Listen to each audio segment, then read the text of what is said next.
I'ma blow up. Yeah.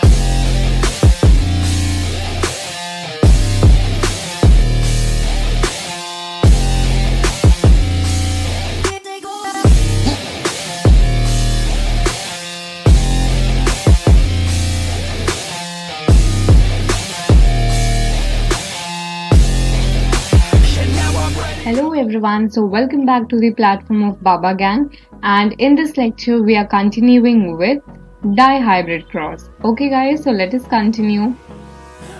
So as we read in monohybrid cross that only one single character is considered, in a dihybrid cross we consider two characters and in between two plants, right? Okay, so a cross is made between two plants, okay, having two pairs of contrasting characters called as dihybrid cross. Okay, so what are the observations? When a pea plant with round yellow seeds, अब यहाँ पे क्या है, round एक character है और yellow एक character है ना, दो कैरेक्टर लिए हमने एक सीड में, ठीक है, उसे हमने क्रॉस किया wrinkled and green seeds से. wrinkled and round दो कैरेक्टर हो गए एक सीड के. अगर हम उसकी शेप की बात करें तो यहाँ पे मैंने कुछ कैरेक्टर्स लिखे हैं जिससे हमने capital R small R capital Y small I से डिनोट कर रखा है. So capital R is round, और जहां मैंने बताया कैपिटल वाला हमेशा क्या होता है, डोमिनेंट. ये बस याद करने का तरीका है, एक्सेप्शंस तो हर जगह होते हैं, ठीक है. यस, सो स्मॉल आर वाला क्या है, रिंकल्ड है, मतलब रिंकल्ड सीड होगा. यहाँ पे देख लो. Capital Y is again yellow and small y is green seed. Fine. So wrinkled green seeds अगर ले रहे हैं, wrinkled मतलब small r and green मतलब y and y. All the progeny obtained in the F1 generation will be capital R, small r, capital Y, small y. तो dihybrid हो जाएगा basically. यहाँ पे हम क्रॉस देखेंगे तो दोनों क्या बनेंगे, राउंड एंड येलो. अब राउंड एंड येलो क्यों बना, बिकॉज यहाँ पे कैपिटल आर है, मतलब येलो का राउंड शेप डोमिनेंट होगा, ठीक है. तो हमें जो सीड मिलेगा वो क्या होगा, राउंड होगा. फाइन. यहाँ पे कैपिटल वाई भी है, तो कैपिटल वाई किसके लिए था, येलो के लिए, और येलो क्या था हमारा, यहाँ पे है डोमिनेंट है. तो अगर किसी भी दो जीन्स में से कोई भी एक डोमिनेंट होगा तो हमेशा डोमिनेंट वाला जीन ही एक्सप्रेस करेगा, ठीक है. इसीलिए यहाँ पे हमें येलो सीड्स मिले. तो ये बात हो गई फर्स्ट जनरेशन की. अगर आप डायग्राम के थ्रू एक बार समझो तो ज्यादा समझ आएगा, ठीक है. तो देखो हमने दो सीड्स लिए, पहला सीड है राउंड है, ग्रीन है. फाइन. तो कैपिटल आर स्मॉल वाई हो जाएगा, ठीक है. आप देखो अगर दूसरा सीड जो हमने लिया है that is wrinkled and yellow, तो रिंकल्ड क्या हो गया, रिसेसिव, येलो क्या हो गया, डोमिनेंट. अब जब हमने इसका क्रॉस किया तो हमें क्या मिलेगा, इसमें से डोमिनेंट वाला देखो आर, यहाँ पे डोमिनेंट क्या है, वाई. पहले इनका गैमेट्स निकालेंगे हम, ठीक है. गैमेट्स निकालने का क्या तरीका है, इस जीन में से और इस जीन में से कैपिटल आर स्मॉल वाई आ गया, यहाँ से स्मॉल आर कैपिटल वाई आ जाएगा. तो ये दोनों क्या हो गए, गैमेट्स हो गए, ये और ये गैमेट्स हो गए. जब इनका फ्यूजन होगा तो हमें ये सीड मिलेगी जो कि होती है F1 जनरेशन, मतलब ये पेरेंटल जनरेशन है, ये उनका चाइल्ड है. और जो F2 जनरेशन होगी वो कौन होगी, उनकी ग्रैंड चिल्ड्रन होगी, किसके, P जनरेशन वालों के, ठीक है. तो ये हमें मिला hybrid capital R small R capital Y का. जब हम क्रॉस करेंगे तो हमें ये मिलेगा.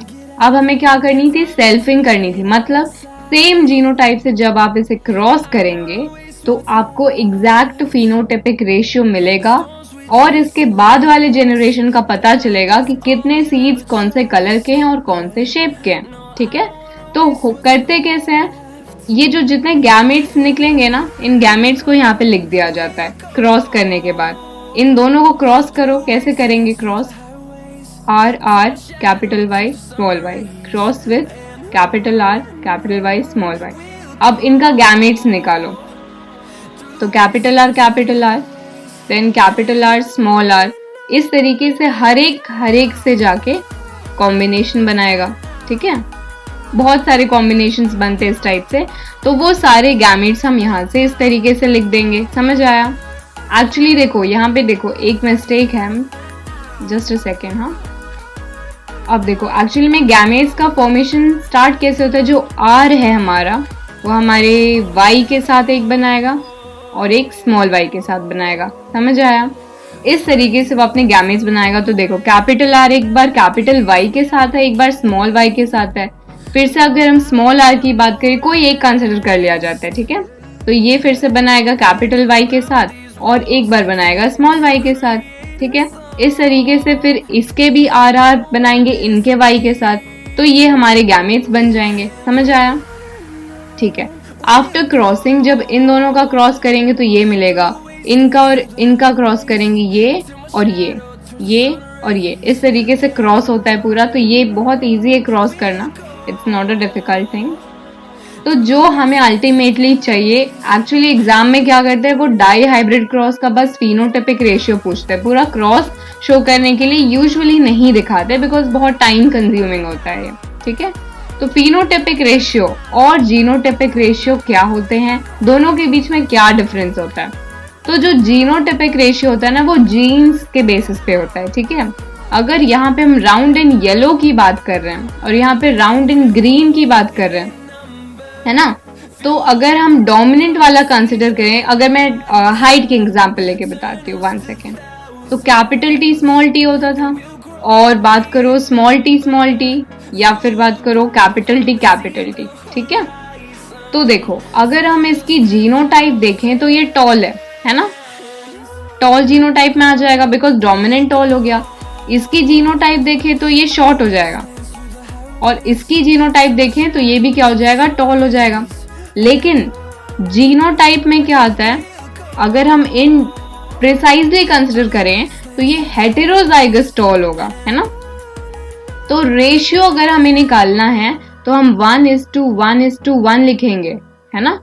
लेकिन फिनोटाइपिक रेशियो में क्या करते हैं, दोनों टॉल को एक साथ ले लेते हैं और शॉर्ट को अलग कर देते हैं।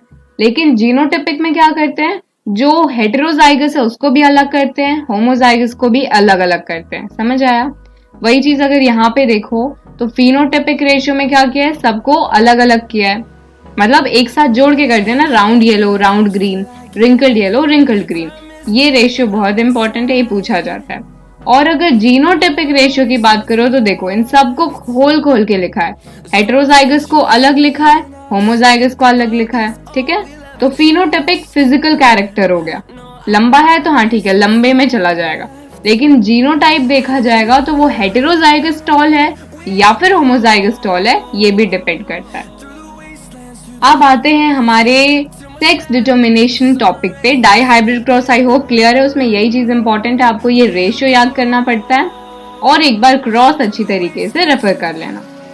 Okay, so a gender of a person is determined by 2 बोल सकते हैं फैक्टर्स। पहला होता है एनवायरमेंटल फैक्टर्स और दूसरा होता है जेनेटिक फैक्टर्स। तो अगर हम एनवायरमेंटल फैक्टर के बेसिस पे डिटर्मिनेशन कर रहे हैं तो होता क्या है, कुछ ऐसे ऑर्गेनिजम्स होते हैं जो टेम्परेचर चेंज होने पे उनका जेंडर भी चेंज हो जाता है। यहाँ पे एग्जाम्पल लिखा है, temperature at which fertilised eggs are kept determines whether the animal developing in the eggs will be male और फीमेल। तो देखो एग्जाम्पल क्या है, टर्टल है, ये आपकी बुक में दिया हुआ है ना, तो ये इम्पोर्टेंट है।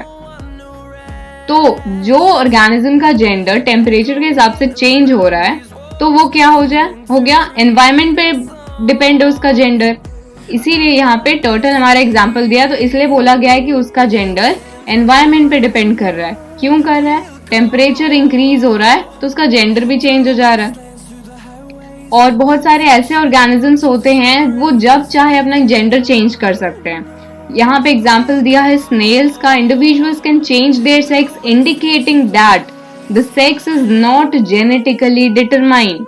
मतलब हम ह्यूमन बींग्स में क्या होता है कि हमारा जेंडर एक स्पेसिफिक होता है, हम उसे चेंज नहीं कर सकते। खैर अभी टेक्नोलॉजी के हिसाब से we can do that, right? अभी बहुत टेक्नोलॉजी आ चुकी है, लेकिन हमारी जेंडर क्या होती है, जेनेटिकली डिटरमाइन होती है। लेकिन स्नेल्स क्या करते हैं, वो जब चाहे ऑल्टरनेट जेंडर्स में चेंज कर सकते हैं, ठीक है?